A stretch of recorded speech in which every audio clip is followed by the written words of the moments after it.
ഫെബ്രുവരി 20 ലോക സാമൂഹിക നീതി ദിനം. ഐക്യരാഷ്ട്രസഭയുടെ ജനറൽ അസംബ്ലിയുടെ 2007 തീരുമാനപ്രകാരം ഫെബ്രുവരി 20 ലോക സാമൂഹിക നീതി ദിനമായി ആചരിക്കുന്നു. 2009 മുതലാണ് ഈ ദിനം ആചരിച്ചു തുടങ്ങിയത്. ലിംഗഭേദം, പ്രായം, മതം, സംസ്കാരം, ശാരീരിക അവസ്ഥകൾ തുടങ്ങിയ എല്ലാ തരത്തിലുമുള്ള വിവേചനങ്ങൾ അവസാനിപ്പിക്കുകയും എല്ലാവർക്കും തുല്യനീതി ഉറപ്പാക്കുകയും ചെയ്യുക എന്നതാണ് ഈ ദിനാചരണത്തിൻ്റെ ലക്ഷ്യം. സന്തോഷവും സമാധാനവും നിറഞ്ഞ ഒരു ലോകത്തിന് ഇത്തരമൊരു സാമൂഹ്യ നീതി അനിവാര്യമാണ്. സമ്പത്തും അവസരങ്ങളും ചുരുക്കം ചിലരിലേക്കു മാത്രം ഒതുങ്ങാതെ സമൂഹത്തിലെ ഏറ്റവും താഴെത്തട്ടിലുള്ളവർക്കും അതിൻ്റെ ഗുണഫലങ്ങൾ ലഭിക്കുന്നു എന്ന് ഉറപ്പാക്കുകയാണ് ഈ ദിനാചരണം നൽകുന്ന സന്ദേശം. അതിനായി ഓരോ വർഷത്തെയും ദിനാചരണത്തിന് ഓരോ മുദ്രാവാക്യവും ഉയർത്തുന്നുണ്ട്. സാമൂഹ്യ വികസനത്തിനും സാമൂഹ്യ നീതിക്കും വേണ്ടിയുള്ള പുതുക്കിയ പ്രതിജ്ഞാബദ്ധത എന്നതാണ് 2026 ഈ ദിനാചരണ മുദ്രാവാക്യം.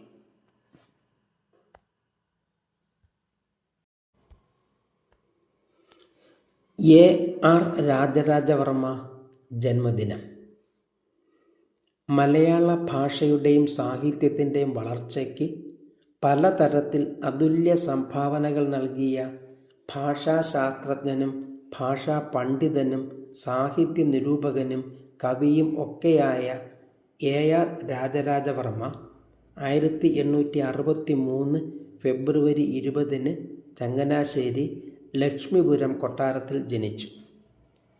പ്രാഥമിക സ്കൂൾ വിദ്യാഭ്യാസത്തോടൊപ്പം മാതുലനായ കേരളവർമ്മ വലിയോയ്ത്തമ്പുരാൻ്റെ ശിഷ്യത്വത്തിൽ കാവ്യനാടകാദി വിഷയങ്ങളിൽ അടിയുറച്ച പാണ്ഡിത്യം നേടി. മദ്രാസ് കോളേജിൽ നിന്ന് സംസ്കൃതത്തിൽ ബിരുദാനന്തര ബിരുദം നേടുകയും വളരെ ചെറുപ്പത്തിൽ തന്നെ സാഹിത്യരചനയിൽ വ്യാപൃതനാവുകയും ചെയ്ത അദ്ദേഹത്തിൻ്റെ ആദ്യകാല സാഹിത്യരചനകളെല്ലാം സംസ്കൃത ഭാഷയിലായിരുന്നു. സംസ്കൃതം, ഇംഗ്ലീഷ്, മലയാളം എന്നീ 3 ഭാഷകളിലും അഗാധ പാണ്ഡിത്യം നേടിയ അദ്ദേഹം പിൽക്കാലത്ത് യൂണിവേഴ്സിറ്റി കോളേജായി മാറിയ തിരുവനന്തപുരം മഹാരാജാസ് കോളേജിലെ സംസ്കൃതം, മലയാളം ഭാഷാ വിഭാഗങ്ങളുടെ തലവനായി. മലയാളം ബിരുദാനന്തര പഠന കോഴ്സുകളിൽ എന്തു പഠിക്കണമെന്നും എങ്ങനെ പഠിപ്പിക്കണമെന്നും വ്യക്തത ഇല്ലാതിരുന്ന കാലഘട്ടത്തിൽ അതിനൊക്കെ കൃത്യമായി പരിഹാരം കാണുവാൻ അദ്ദേഹത്തിനു കഴിഞ്ഞു. അതിനുവേണ്ടി അദ്ദേഹം തയ്യാറാക്കിയ കേരളപാണിനീയം എന്ന വ്യാകരണ ഗ്രന്ഥവും ഭാഷാഭൂഷണം എന്ന അലങ്കാരശാസ്ത്ര ഗ്രന്ഥവും വൃത്തമഞ്ജരി എന്ന വൃത്തശാസ്ത്ര ഗ്രന്ഥവും അതതു മേഖലകളിലെ മലയാളത്തിലെ എക്കാലത്തെയും ഏറ്റവും മികച്ച ആധികാരിക ഗ്രന്ഥങ്ങളാണ്.